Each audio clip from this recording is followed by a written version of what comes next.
চোখ নামাও, চোখ, নজর হেফাজত করো, নজর হেফাজত করো। নারী দেখো না, অস্থির ছবি দেখো না। তোমার বড় মোবাইল দরকার, ব্যবহার করো, যেটা দরকার ওটার জন্য।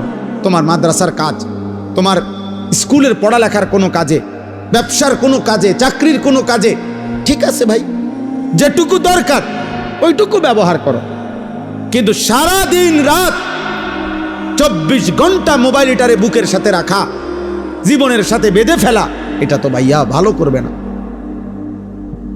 আমরা চেষ্টা করলাম বুঝাইতে, রাত গভীরে আমি বললাম, ইয়াগুদ্দু মিন আবসারিহিম, আল্লাহর ওয়াদা, ইন্নাল্লাযীনা ইউহিব্বুনা আন তাশিআল ফাহিশাতু ফিল্লাযীনা আমানু লাহুম আযাবুন আলীমুন ফিদ দুনিয়া ওয়াল আখিরাহ।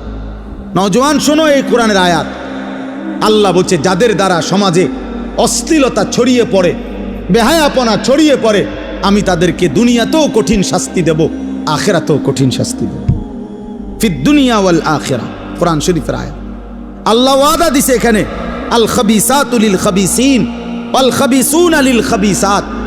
এই যুবক শোনো, আল্লাহ বলছে, যেই যুবকের চরিত্রহীন, যেই যুবক নারী, ছবি, অশ্লীল, জিনা, ব্যভিচার, নিজের হাতকে নিজের লজ্জাস্থানে নাপাক কাজে ব্যবহার করছে, এই অসভ্য দুশ্চরিত্র লম্পট, আল্লাহ ওয়াদা দিছে, নাফরমান, মনে রাখিস তোর বউও মিলবে এমন খবিস।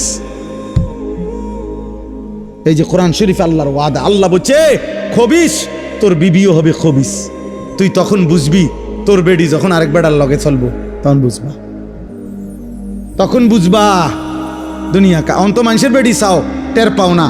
তোমার বিবি বিয়ে করার পরে যখন দেখবা অসৎ, 2 নাম্বার, চরিত্রহীন, তখন বুঝবা বাবা, কোন স্বামী যদি শোনে 12 বছর পরেও আমার স্ত্রী পরকীয়ায় আসক্ত, অন্য পুরুষের লগে আসক্ত, ওই স্বামীর তখন আর দুনিয়ায় কিছুই থাকে না।